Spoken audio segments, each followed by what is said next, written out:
sarap, rap, rap. Ang sarap kumain. Ang sarap kumain. Oh, ang sarap, rap, rap. Ang sarap kumain. Ang sarap kumain. Saan man ako magawi, ako'y tatae.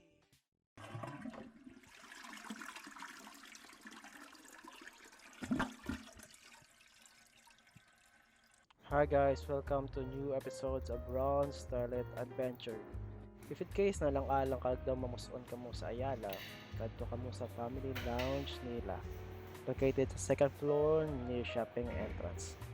Kita nyo sa klase ilabad nyo. May tissue paper ha. Of course, may hand dryer.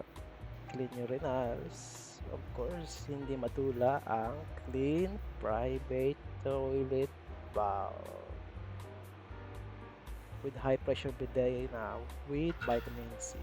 Kato kasumpit, kakasangkit. Kaplastar tanay lang.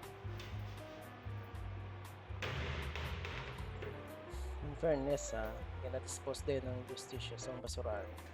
Well, no need naman sa tissue kay may high pressure bidet man. By the way, sa mga wala pa katutirigali para maka-access ka mo sang ila namin nga comfort room, download kag register ka mo sang Zing. Kag i-link ang imo Gcash kaya mo gina-check sa receptionist, mag-login ka sa entrance ng family lounge. Right? Dali lang mo lang kay manghinataday pala. A few moments later. Alright, katapos mo mamos on, make sure nga manghinaw ka kag manghapon sang imo kamot. Don't worry, damo di ilahapon. Kag look, ka klase may pa-lotion kag may pa-powder pa sila. Hindi magkalipat, magpamala, kakamot sa ilang hand dryer. It will be live. Kung tapos na mo pamuson, hindi makamuha na katampay pag mag-relax.